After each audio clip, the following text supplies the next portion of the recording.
Hello everybody, this is Chris Callahan, also known as Mr. C, and today we're going to look at Morphy versus McDonnell. So this game was played way back in 1849. That's one of the cool things about chess, is that it's so old that you can see games from hundreds of years ago. The player playing white is Paul Morphy, who was the best player in the world about 150 years ago or so. And the player playing black is James McDonnell, who is not nearly as famous. He was basically a friend of Morphy's. Most of the games we have from that time from James McDonnell are versus Morphy, and most of them, all of them, are of him losing to Paul Morphy. So yeah, Morphy's gonna win this game. I guess no prizes for guessing that. But it's still interesting the way he wins and the things that McDonnell does wrong.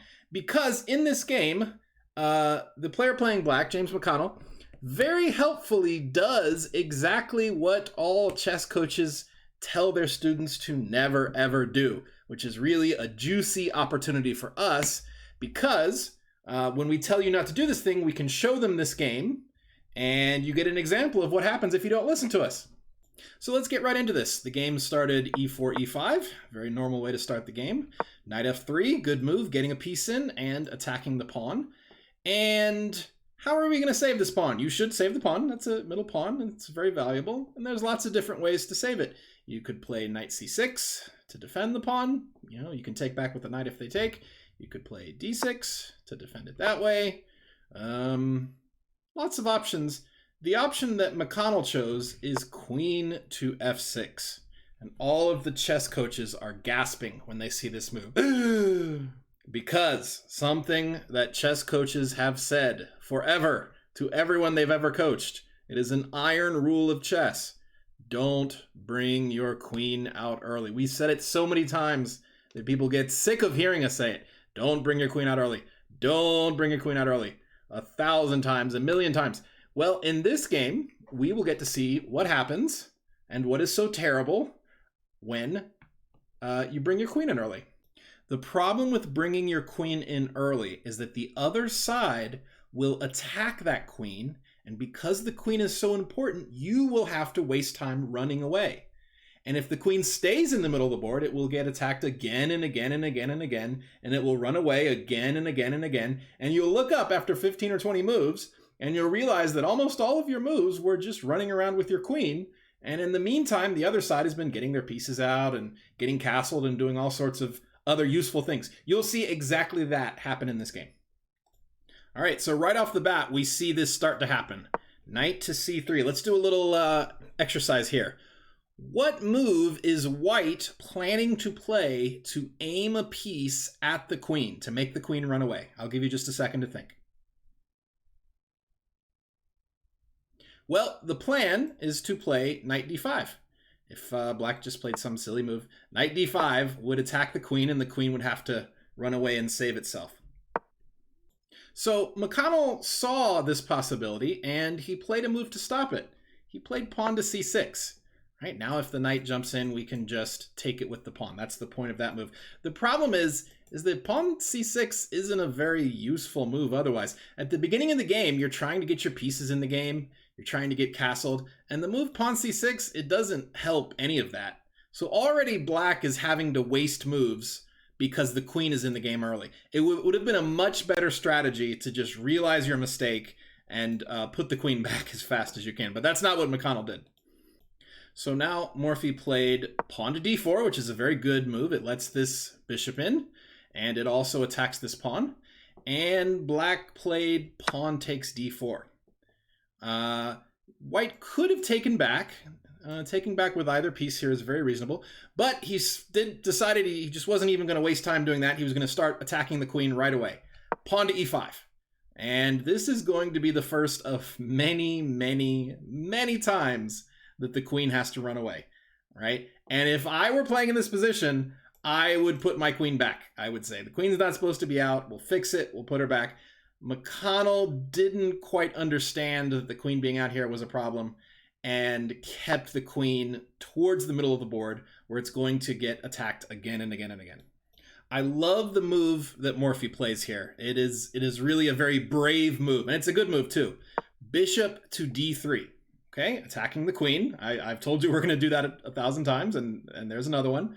And the reason it's so brave is because this queen can take this pawn here. With the bishop gone, that is now a free pawn that can be taken. Morphy's thought here was that if McConnell wanted to take that pawn, he could have it. You see, the problem in McConnell's position is that his queen is towards the middle of the board and getting attacked again and again and again. And if you take this pawn, you're only further into trouble. You're only further away from where the queen should be, and it's just going to make things worse. And he was absolutely right about that.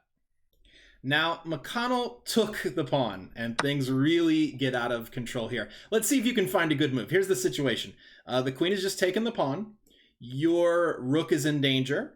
There are two ways to save the rook, and one of them is clearly better. So I want you to look for a moment. I'll let you think. How are we going to save this rook?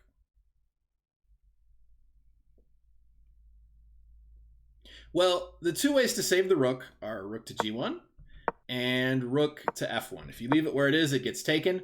On g1, it is protected by the knight. On f1, it is protected by the king and the bishop. Now, the best move here, you should just play 100 times out of 100, is rook to g1. Okay? Rooks like to be on open files. They like to have lots of space to move, right? It attacks the queen. Again, the queen will have to run away. The other thing is if you put it on f1, you're going to lose your knight. If you put it on g1, the queen has to run away, and there's no time for black to take this knight.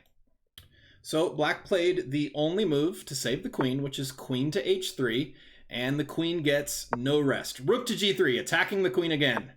Queen h5, rook to g5, attacking the queen again. No rest anywhere for the queen. Queen h3, bishop f1, attacking the queen again. Queen e6, knight takes d4, attacking the queen again. Queen e7, and finally a move not attacking the queen, knight e4. Here, McConnell played pawn to h6, which is still not getting his pieces in the game. I know it attacks the rook, but he'll just never get a chance to take it because the queen is going to be running around, as it has been the whole game. Knight to f5, attacking the queen. Queen e6, knight to d6. This isn't attacking the queen, it's check. Bishop takes, knight takes, this is another check. King saves itself.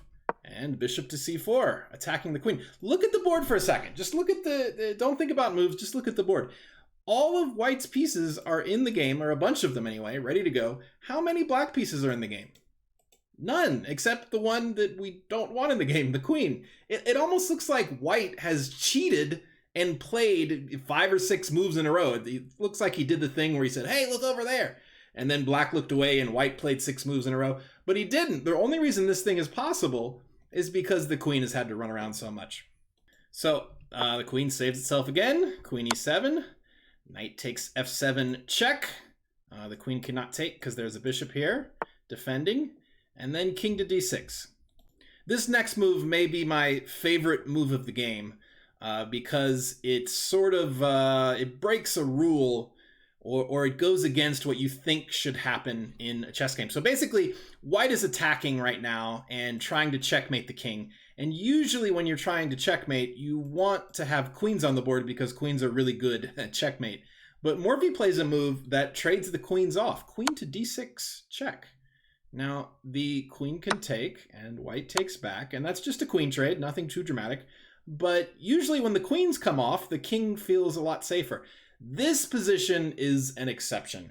In this position, the only move black has to play here is king to b6. And anytime when there's a board full of pieces and the king runs out in front of his pawns instead of behind him like he's supposed to be, it's usually not a good sign. So the finish to the game is just a matter of bringing more white pieces towards the black king until there are enough of them to checkmate. So we have bishop e3, check. All right, the only way to stop that is pawn to c5. We take it because there's a rook here. You remember this rook? You remember when black attacked this rook and was going to take it? I guess that never quite happened, did it? King to a5, saving itself. And in this position, Morphy showed some imagination. So here's the idea. If I could magically put a rook on a3, that would be checkmate. But you can't magically put pieces anywhere you want. but you can move them the way that they move. So the next move for Morphy was rook to g3. And guess where that rook is going after black's next move, pawn to b5? Well, of course, rook to a3, checkmate, end of the game. And that, ladies and gentlemen, is what happens when you bring your queen out early. So, yeah, I hope you believe me now. I hope you believe all chess coaches when we tell you not to do it. We're trying to help you. Please listen to us. Yeah, don't end up like James McDonnell. Remember not to bring your queen in early. That's about all I got for today. Thanks for watching. Goodbye.